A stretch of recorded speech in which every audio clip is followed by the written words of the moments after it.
a spawn that most people never heard of or tried out, but it's actually a hidden gem, the Hydra cave of Oramond.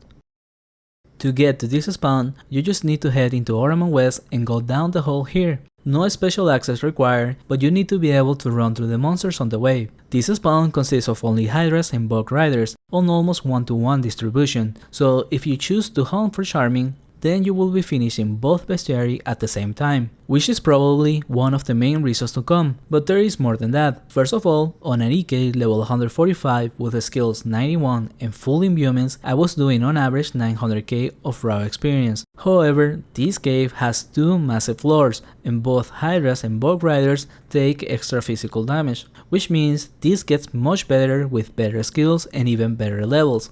And I came back to test that out with another character with better skills. This one is level 119, skills 116, and missing one life leech imbuement. But even without it and the lack of levels, I was doing 1.1kk of raw experience. Regardless, I still would recommend for at least level 130 in order to have ultimate health potions if needed, especially if you have low skills, because then it's better to cover that with levels. So even a level 150 with average skills might be able to do around the 1.2kk of raw experience or more, because the spawn does have potential to make even bigger pulls. But the way I was hunting was doing mostly a lap on -2 around the edges, but I will go up to the rope holes and do a pull there. And on the hole in the northeast, when going up, I will then stay on -1 and clear my way to the hole west to go back down. This is because this part of -1 has some good pulls unlike -2 where there is a bit of downtime to the next pull.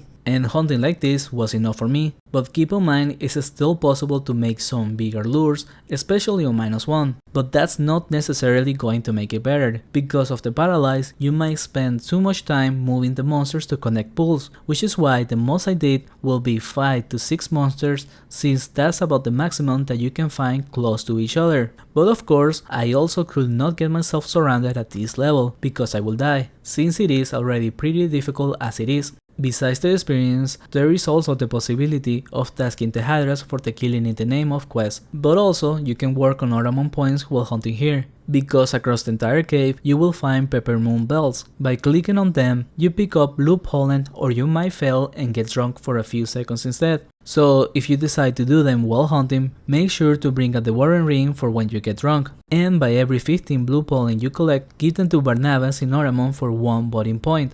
Per 30-minute hunts in average, you get around 50 or so that's at least 3 points for the Oramond quest. Lastly, let's talk about the profit, or rather the lack of, because it will be hard to make profit in this spawn, unless you loot rares like Boots of Haste or Royal Helmets. Most of the times you will be wasting a bit, but not too much. And that is all I got for this video. If you try it yourself, let me know in the comments how it went, and also if you want to try other spawns, check out my playlist for solo nights. Thank you for watching, and a special thanks to Tuna Hero, Thor the Slasher, and Drunken Watson for their support to the channel.